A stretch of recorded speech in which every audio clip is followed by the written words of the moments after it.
नमस्कार दोस्तों, मेरा नाम डॉक्टर विनीत गौतम है। मैं लिवर ट्रांसप्लांट सर्जन एवं पेट कैंसर सर्जन हूँ और जीवीएल हॉस्पिटल में कार्यरत हूँ।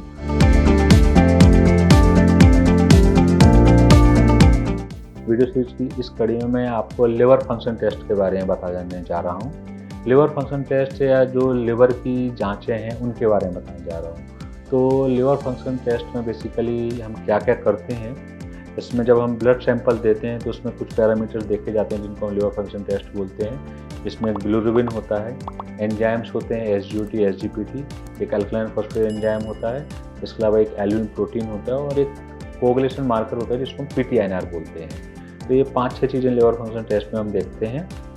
ये हर एंजाइम्स के या पैरामीटर के बढ़ने के या कम होने के अलग अलग कारण होते हैं जिसके बेस पर बीमारी डिसाइड होती है। जैसे सबसे पहले हम बिलिरुबिन को लेते हैं तो बिलिरुबिन बढ़ने के बहुत सारे कारण होते हैं, जिसमें एक हीमोलाइसिस होता है जिसमें हमारी खून की सेल बहुत ज़्यादा मात्रा में टूटने लग जाती हैं और लिवर उनको नॉर्मल उसमें कन्वर्ट नहीं कर पाता है और वो ब्लड में बढ़ जाता है बिलिरुबिन। इसके अलावा किसी भी कारण से अगर हमारी जो लिवर की नली उसमें रुकावट है तो भी हमारे खून में बिलिरुबिन बढ़ा हुआ मिलता है। इसके अलावा अगर हमारा लिवर ख़राब हो गया, खुद से ही ख़राब हो गया है, जैसे सिरोसिस उसमें हो जाए या उसमें बहुत ज़्यादा मेटासिस हो जाए या उसकी ब्लड सप्लाई में प्रॉब्लम आ जाए तो भी बिलिरुबिन बढ़ा हुआ मिलता है। तो बिलिरुबिन बढ़ने के बहुत सारे अलग अलग कारण होते हैं, कोई ये कारण नहीं होता है। वैसे ही जो एंजाइम्स होते हैं SGOT और SGPT, ये लिवर की जो सेल होती हैं उनमें इंजरी को शो करते हैं।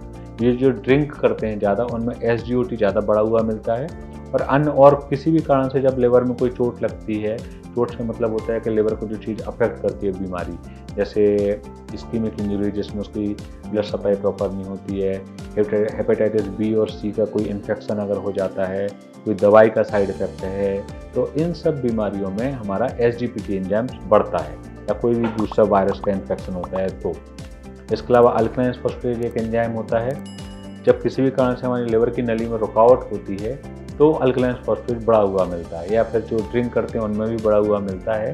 तो अल्कलाइन फॉस्फेटेट जो एंजाइम होता है वो बेसिकली लिवर की नली की रुकावट शो करता है, किसी कारण से जो पित्त का बहाव है उसमें रुकावट हो रही है वो शो करता है। इसके अलावा एल्ब्यूमिन जो होता है, जो प्रोटीन होता है, ये लिवर के अंदर ही इसका सिंथेसिस होता है। तो लिवर से संबंधित कोई भी अगर बीमारी होती है तो उसमें एल्ब्यूमिन हमारा यूजुअली कम हो जाता है। नॉर्मल पैरामीटर इसका 3.5 के ऊपर होता है, बट किसी भी कारण से अगर लिवर ख़राब है तो ये डाउन होने लग जाता है। तो एल्ब्यूमिन का कम होना हमारे शरीर में प्रोटीन की कमी शो करता है, क्योंकि मुख्यतः लिवर की बीमारी में होता है। बट कभी कभी किडनी की बीमारी में भी एल्ब्यूमिन कम होता है, क्योंकि पेशाब के रास्ते से एल्ब्यूमिन का लॉस ज़्यादा होता है। तो एल्ब्यूमिन कम होने का मतलब ये नहीं होता है कि हमेशा लिवर ही ख़राब है, तो और दूसरे पैरामीटर भी देखे जाते हैं। इसके अलावा एक कोएगुलेशन पैरामीटर होता है जिसको हम PTINR बोलते हैं।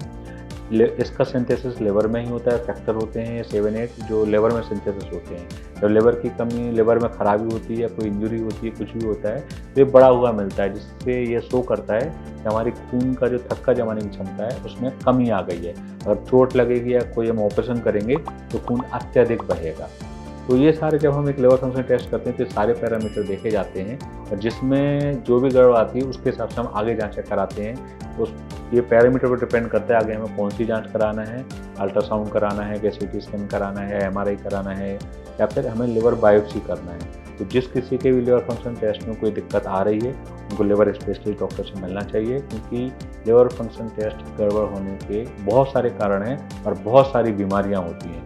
लिवर की टेस्ट करवाने का मतलब ये नहीं होता है कि आपका लिवर ही ख़राब है, लिवर के बाहर की भी बहुत सारी बीमारियां होती हैं जो लिवर टेस्ट को गड़बड़ करती हैं। तो जिस किसी का भी लिवर फंक्शन टेस्ट की रिपोर्ट सही नहीं आ रही है उनको अपने आसपास के डॉक्टर से तुरंत कंसल्ट करना चाहिए। नमस्कार।